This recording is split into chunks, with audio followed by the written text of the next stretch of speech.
Now the southern part is done, you'll notice a lot of, I guess mess, you call it mess, woody material on the ground. This kind of mess is good. The kind of mess we don't want is mud, so that's why they're gonna stop until the weather gets cold. But this mess, the mess of the this woody material, the tops and the logs that are on the ground here, is great. It's the benefit of this type of equipment we're using, the cut to length system. This cut to length system cuts the tree, processes them at the stump, cuts all the logs up, and leaves the rest, the unsaleable material that can't be sold, and leaves a good mess. And aesthetically doesn't look great, I know that. So we've got the benefits here are the soil moisture retention. With this decomposing wood, it's going to allow the soil to retain water more. It's going to cycle nutrients back into the soil. All these tops and sticks will decompose and go back into the soil. It's also going to help with carbon storage here. These tops aren't going to get burned at a chip mill for energy or anything like that. They're just going to stay right here. The other benefit is wildlife habitat. So these kind of tops and tops of trees and the kind of messy piles of wood are going to be great habitat for small mammals that will come in here and seek cover. Another benefit is to protect our regeneration. So we're trying to regenerate some parts of the forest here with new tree growth, and we have a high deer high deer population here in Hartford.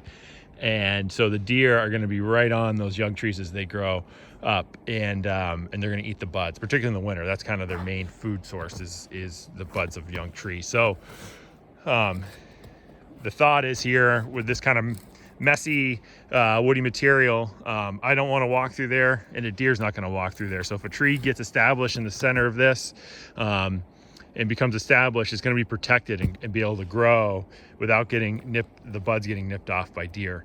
And deer really will only go after those tree buds until they're about 4 feet tall. Deer are pretty lazy. They don't like picking up their heads. So if they can kind of be down grazing, and once they get to about 4 feet, they don't want to pick up their head to eat the bud. So these little piles of wood in the kind of messy, hard to maneuver areas where people don't want to walk through, deer are not going to walk through. So hopefully that'll protect some of our regeneration in here. So that's just the explanation here. It looks messy, I know that, but you need to it's important to look past the mess and think about all the benefits to the forest going forward. And think about the sustainability of this type of treatment and putting stuff back into the soil and thinking about the long-term benefits to regeneration. This is really going to be kind of a short-term kind of eyesore. We got to give it a couple years, get things to green up, get some snow on these tops, get some leaves, let them start to decompose, let the overstory trees to fill into the canopy gaps we've given them, and these piles will be less and less noticeable year after year. And hopefully in 5 to 10 years, you really won't even know we were in here with this operation. And we've got young trees coming up in these holes. That's the goal.